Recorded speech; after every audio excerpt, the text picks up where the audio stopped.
जय गुरुदेव। संत दिवाली नित्य करे, सत्य लोक के माही। ज्योति से ज्योति जलाओ सद्गुरु, अपनी गोद बिठाओ सद्गुरु। भाग 3।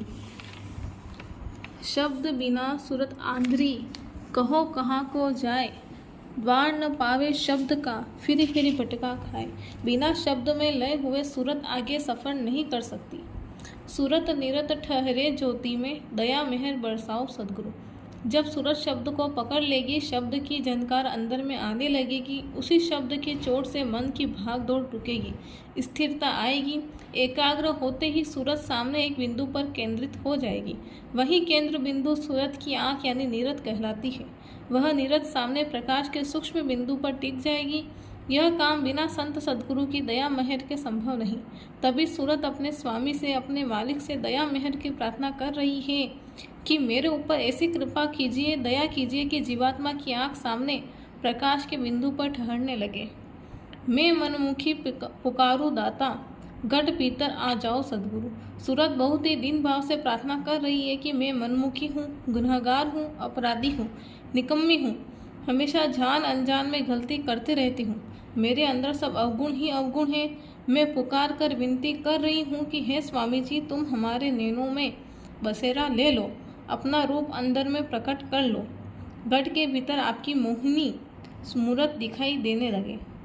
गुनह बख्श हो नाथ दयालु, चरण कमल दिखलाओ सद्गुरु। सूरत स्वामी से अर्ज कर रही है कि हे दयालु, हे दीनानाथ, हमारी गुनाहों की माफ़ी कर दो, अपने चरण कमल का दर्शन करा दो। चरण कमल बाहर नहीं, दोनों आँखों के मध्य भाग में अंतर में प्रकट होते हैं। उनमें बहुत बड़ा प्रकाश है। यह जीवात्मा के जगने की शुरुआत है। चरण कमल अंदर में मिलते हैं। इसी को रामायण में कहा गया है कि श्री गुरुपद नख मणि गण ज्योति, सुमिरत दिव्य दृष्टि है होती। चरण कमल जब खिलते हैं, दर्शन होता है तो मणियों के समूह की तरह बहुत तेज प्रकाश होता है। सूरत की आंख ऐसे प्रकाश को सहन नहीं कर पाती, क्योंकि इतने तेज प्रकाश की वह अभ्यस्त नहीं है। धीरे धीरे सहन करते करते तब रुकने लगती है। एक अरज है समर्थ स्वामी, नैनों में बस जाओ सद्गुरु।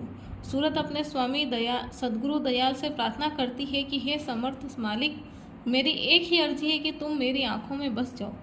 इन भौतिक चर्म आंखों में नहीं, अंतर की ज्ञान दृष्टि में, शिव नेत्र में अपने रूहानी नूरी स्वरूप को स्थिर कर दो।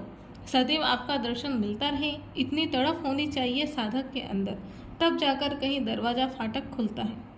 जब साधक के अंदर दिव्य नेत्र, ज्ञान नेत्र का दीपक जल जाता है, तब जाकर सद्गुरु की आरती होती है। सद्गुरु की चैन आरती के लिए बाहरी दीप, घी, तेल, बाती की जरूरत नहीं पड़ती। बाहर के दीप भाव बनाने के लिए जलाए जाते हैं। यह एक रस्म बनाई गई है।